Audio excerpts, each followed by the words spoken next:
Bismillahirrahmanirrahim. Assalamualaikum warahmatullahi wabarakatuh. Selamat pagi dan salam sejahtera. Perkenalkan, saya Saptian Sulasri, Mahasiswa Pendidikan dengan EDN 1115089201. Program Studi Pendidikan Bahasa dan Sastra Indonesia Wikipedia ini. Baik, dalam kesempatan ini saya akan menjelaskan mata kuliah yang saya ajarkan adalah mata kuliah mengenal kajian kesusastraan. Adapun mata kuliah yang saya ajarkan ini menggunakan metode DIA, Delivery, Interaction, dan Assessment. Deskripsi mata kuliah ini merupakan mata kuliah keilmuan. Sistem pembelajaran yang saya gunakan adalah sistem pembelajaran berbasis kuliah modern dan dasar. Adapun sistem penilaian yang saya buat sesuai dengan RPS meliputi aspek penilaian. Yang pertama ada aktivitas 2%, kemudian tugas 30%, kemudian ujian tengah semester 20%, dan yang terakhir ujian akhir semester 40%. Sekian yang dapat saya sampaikan. Terima kasih. Saya akhiri wabillahi. Wassalamualaikum warahmatullahi wabarakatuh. Baik, Bismillahirrahmanirrahim. Assalamualaikum warahmatullahi wabarakatuh. Waalaikumsalam warahmatullahi wabarakatuh. Selamat pagi dan salam sejahtera. Bagaimana kabar saudara hari ini? Baik. Semoga keadaan saudara hari ini dalam keadaan sehat walafiat. Ya. Baik, dalam pertemuan ini saya dipercaya untuk mengambil mata kuliah pengantar kajian kesusastraan. Ya, mungkin ini ketika Anda mendengar kata sastra, ya mungkin sudah tidak asing lagi. Karena sastra dari jenjang SD, SMP sampai SMA, Anda pasti sering ketemu ya namanya sastra. Ya, baik, dalam mata kuliah ini saya akan mengajarkan tentang materi-materi yang berkaitan dengan ruang lingkup pengantar kajian kesusastraan. Baik, ini adalah CPNK pengantar kajian kesusastraan, ya. Yang mana mata kuliah ini adalah mata kuliah yang menjadi dasar pengetahuan dan pemahaman mahasiswa terhadap sastra dan kesusastraan. Mahasiswa akan mendapatkan gambaran umum dan menurut mengenai pengertian dan logika sastra dan kesusastraan.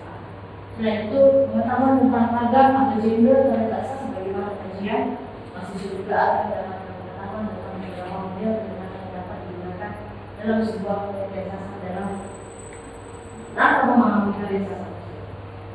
Berikutnya, nah ini materi yang akan saya ajarkan selama 1 semester. Jadi saudara boleh perhatikan ada beberapa materi. Yang pertama itu ada ruang lingkup pengantar kajian kesusastraan. Kemudian yang kedua ada genre sastra atau ragam sastra dan jenis sastra. Kemudian yang ketiga ada struktur puisi, prosa dan drama. Kemudian yang keempat ada pendekatan dalam kajian sastra.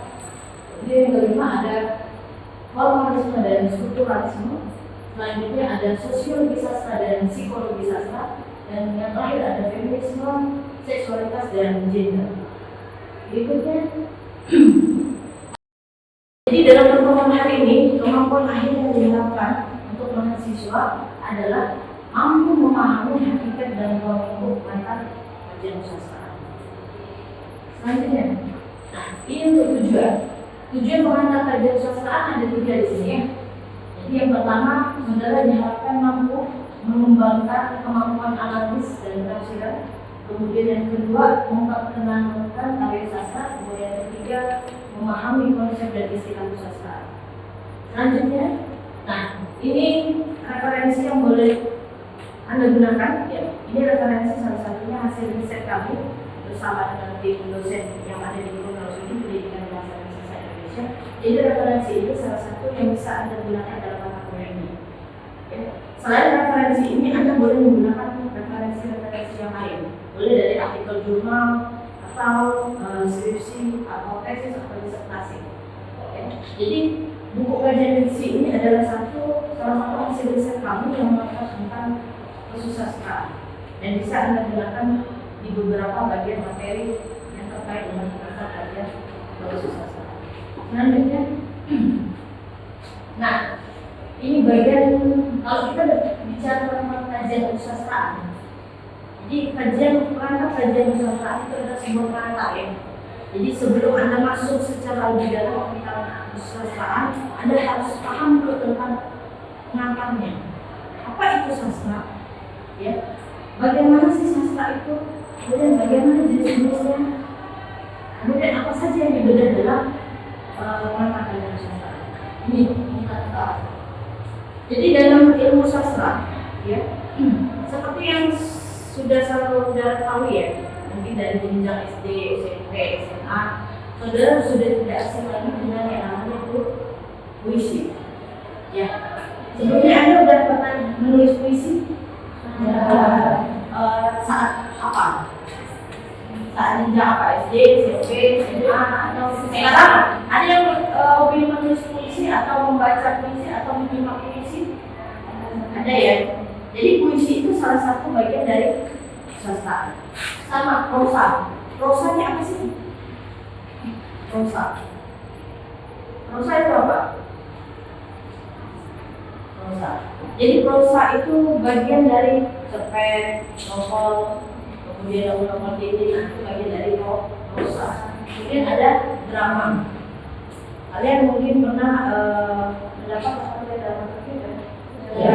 Nah, kalau misalnya kajian drama, nah ini akan juga dalam mata pelajaran sastra.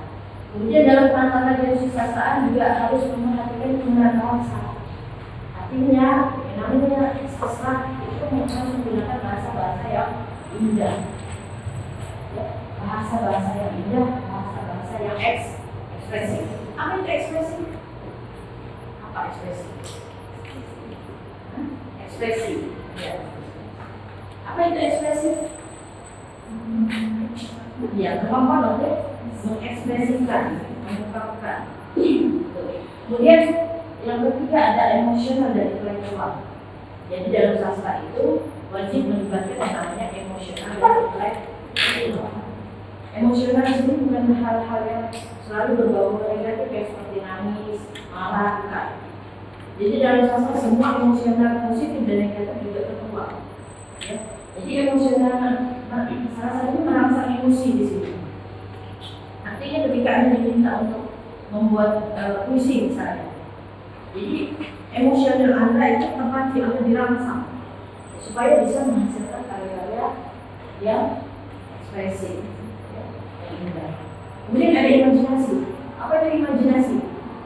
Khayalan, ya. Jadi imajinasi adalah khayalan. Jadi sastra itu adalah sebagian besar adalah khayalan. Ada yang disebut dengan fiksi. Oke, selanjutnya. Nah, kalau ditanya apa sih pengertian dari kesusastraan? Ini, jadi kesusastraan itu merupakan keseluruhan karya-karya tertulis yang memiliki nilai estetik. Apa itu nilai estetik? Dan artistik yang tinggi melalui penggunaan bahasa yang tadi yang saya sampaikan. Bahasanya indah, kemudian kekuatan ekspresi, kemudian mampu menyampaikan ide, pikiran dan bahasa secara unik. Kemudian karya sastra itu ya salah satu contohnya puisi, prosa, fiksi, drama dan esai. Nah, ini bagian dari kesusastraan. Kemudian ya tadi yang seperti saya jelaskan, kesusastraan itu memiliki pengaruh emosional dan intelektual. Mampu membangkitkan emosi, kemudian merangsang imajinasi dan memperluas pemahaman tentang kehidupan manusia misalkan. Jadi sastra itu tidak bisa terlepas dari kehidupan bermasyarakat. Selanjutnya, nah ini kalau kita bicara hakikat lebih luas daripada pengertian. Kita bicara hakikat berarti luas. Jadi kalau hakikat sastra ini sebuah konsep ya. Jadi konsep yang mengacu pada esensi atau sifat dasar dari sastra sebagai seni. Makanya ada yang mengatakan bahwa sastra itu seni. Ya ini esensi dari sebuah sastra adalah seni. Kemudian ekspresi manusia. Sastra bukan hanya tentang cerita, tetapi juga tentang pengungkapan pemikiran. Itu tidak. Jadi apa-apa yang ditulis itu sebenarnya hasil buah pikiran, perasaan, bahkan pengalaman. Mungkin Anda ketika baca beberapa karya sastra, salah satunya banyak diangkat dari kisah-kisahnya. Nah ini, ya kisah-kisah nyata itu ya bagian dari pengalaman melalui bahasa, tapi dituangkan dalam bentuk bahasa yang kreatif dan Selanjutnya, nah ini aspek yang mencerminkan hakikat sastra. Tadi kita bahas hakikat sastra, ini aspeknya. Nah aspeknya itu sebenarnya ada banyak ya. Nih kita bahas satu-satu. Yang pertama ada ekspresi manusia. Apa sih ekspresi manusia? Jadi ekspresi manusia ini berkaitan dengan sastra adalah medium yang digunakan oleh penulis, ya, atau yang disebut dengan pengarang. Jadi untuk mengekspresikan berbagai aspek kehidupan. Jadi sebenarnya sastra itu mencakup semua aspek kehidupan. Makanya ada yang dinamakan dengan unsur ekstrinsik. Ya. Salah satu hal yang melatar belakangi pengarang atau penulis yaitu latar belakang kehidupan sosial budaya dan ekonomi. Termasuk perasaan, pikiran, impian, kegembiraan, sampai penderitaan juga dibahas di sini.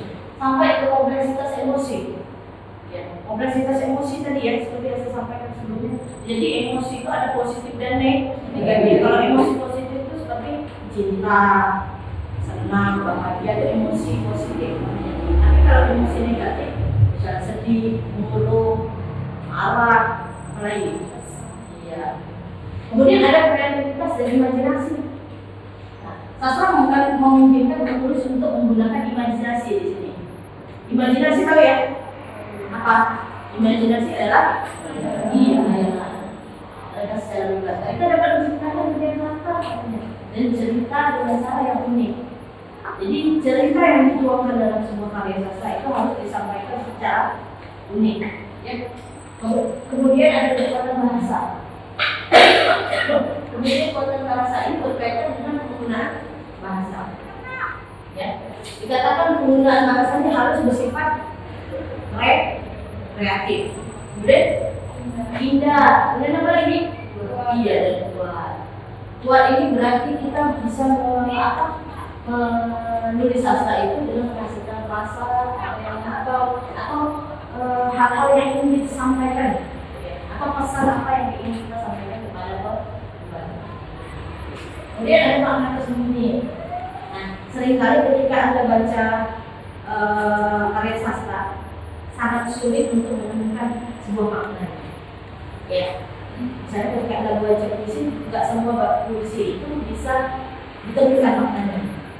Jadi sebenarnya semua karya sastra itu punya makna. Salah satu makna makanya biasanya kalau kita yang penasaran akan baca karya itu berulang-ulang sampai ketemu dengan makna yang tadi. Kemudian yang berikutnya ada refleksi budaya dan masyarakat. Jadi kalau refleksi budaya dan masyarakat ini berkaitan dengan nilai-nilai yang ada dalam kehidupan sosial dan masyarakat. Entah normanya, entah budayanya, entah masyarakatnya. Ya. Jadi karya sastra itu cerminan dari kehidupan sosial dan masyarakat. Makanya nanti kalau misalnya Anda belajar tentang mata media sosial, ada pendekatan yang membahas tentang sosial masyarakat, yaitu pendekatan sosiologi. Ya, jadi berikutnya.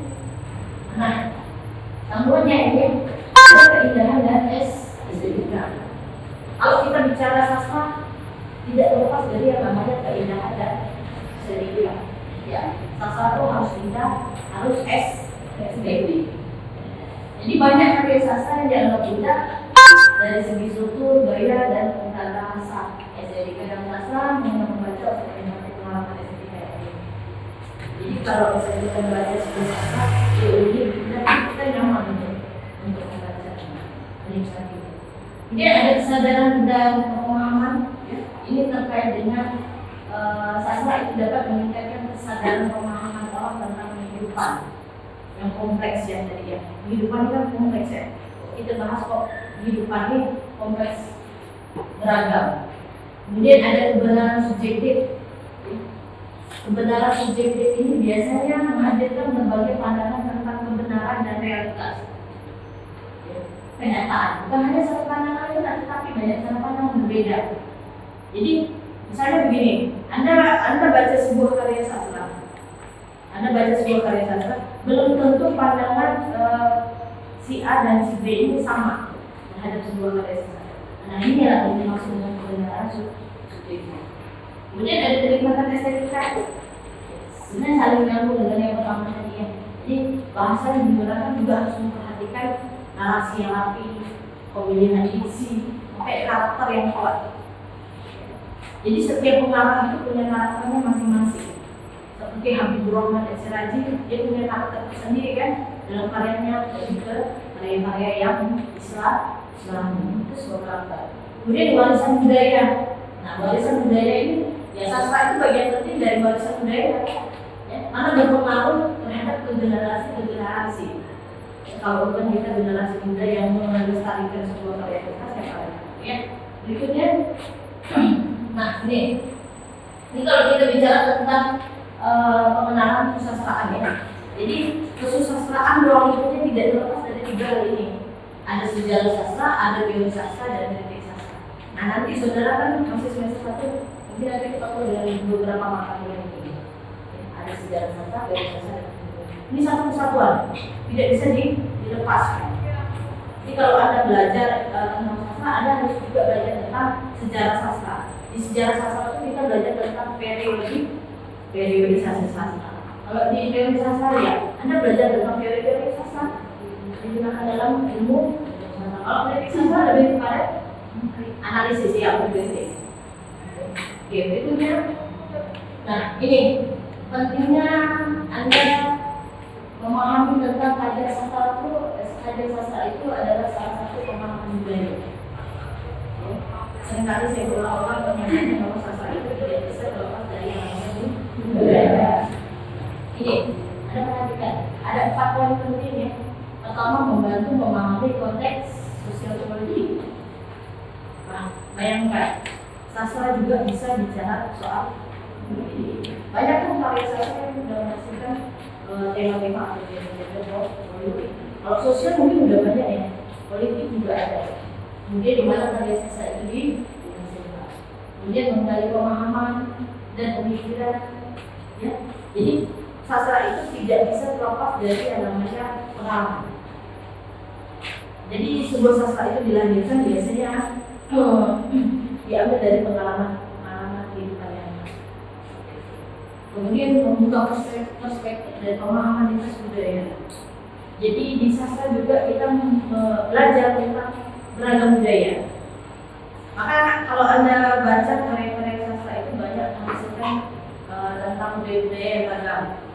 Contohnya di kita Kalimantan Barat kita punya novel lokal berjudul Ngayam. Nah itu novel itu menceritakan budaya-budaya lokal yang ada di Kalimantan Barat, khususnya suku Dayak ya. Selain itu kan kita juga punya karya sastra yang membahas tentang Kalimantan Barat juga. Suku Dayak juga ada Lingkungan. Mungkin contohnya yang dari suku Dayak tahu ya tentang ini. Nah itu salah satu bentuk sastra yang mengangkat tentang pemahaman budaya. Mungkin Anda pernah baca karya-karya sastra lain yang mengangkat tentang budaya. Kemudian yang terakhir itu memperkaya kemampuan berpikir dan analisis. Makanya tadi di terakhir ada kritik sastra ya. Kritik sastra itu Anda belajar tentang bagaimana Anda mengkritik, menganalisis. Jadi kemampuan analisis kan yang akan ditempa di sastra. Cuma kalau di mata kuliah ini kita hanya belajar tentang ruang lingkupnya saja. Jadi sebenarnya materinya banyak, cuma untuk hari ini saya menyampaikan materi terkait dengan ruang lingkup. Baik, ada yang ingin tanyakan terkait dengan ini? Apa yang saya sudah jelaskan?